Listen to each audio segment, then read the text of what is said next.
আসসালামু আলাইকুম। যশোর বোর্ডের যে পুনঃনিরীক্ষণের ফলাফল প্রকাশ করা হয়েছে, মানে বোর্ড চ্যালেঞ্জের ফলাফল প্রকাশ করে দিয়েছে ইতিমধ্যেই।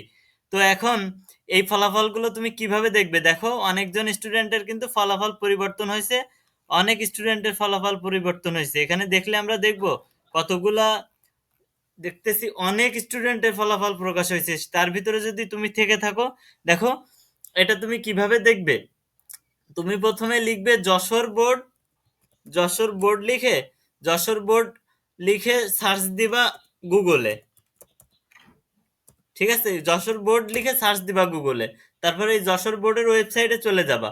ওয়েবসাইটে চলে গেলে তোমাকে এরকম নিয়ে আসবে, এরকম জায়গায় নিয়ে আসবে। আনার পরে এই দেখো এসএসসি 2025 এই দেখো রি স্ক্রুনিটি রেজাল্ট চেঞ্জড অনলি।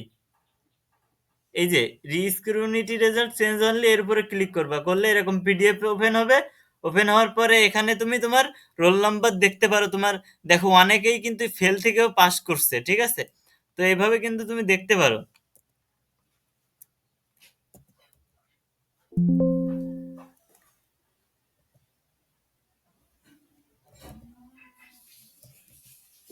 দেখো, তোমার রেজাল্ট যদি চেঞ্জ হয়ে থাকে তাহলে তুমি কিভাবে চেক করবা যে তোমার রেজাল্ট চেঞ্জ হয়েছে কিনা?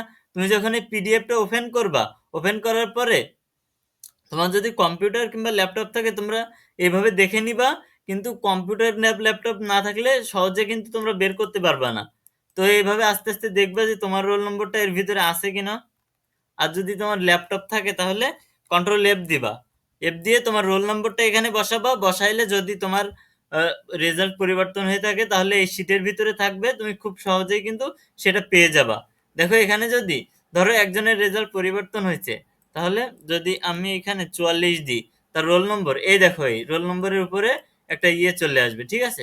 সুতরাং তুমি এইভাবে কিন্তু খুব সহজে দেখতে পারো যশোর বোর্ড। তোমরা এইভাবে কিন্তু সব বোর্ডের স্টুডেন্টরাই দেখতে পারে তাদের রেজাল্ট চেঞ্জ হয়েছে কিনা।